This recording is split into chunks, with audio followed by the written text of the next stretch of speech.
தோலகலம் mark பண்ணுற 7.5 7.5யோட ஒன்றை கூட்டி 8.5 தான் தோலகலம் எடுக்கிறேன். ஏனண்டா இந்த 1 இன்ச் தான் நாங்கள் ஏ லைன்ன்றது வந்து ஷோல்டரில் இருந்து தான் கட் பண்ண போகிறோம்.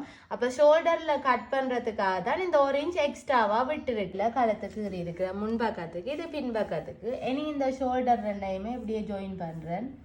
ஜாயின் பண்ணிவிட்டு இதில் இருக்கிற அளவை ஃபுல்லாக அளந்துட்டு அதைத்தான் சென்டர் பண்ணி மார்க் பண்ண போகிறேன். இப்போ 5.5 இருக்குது. நாங்கள் கழுத்தும் கீறினா பிறகு பேலன்ஸ் இருக்கிறத அளக்குறேன் 5.5. 5.5 2ஆல் பிரித்தா 2.25. இப்போ 2.25 இதில் மார்க் பண்ணுறேன். இதுதான் இந்த ஏ லைனுக்கான சென்டர் பாயிண்ட்.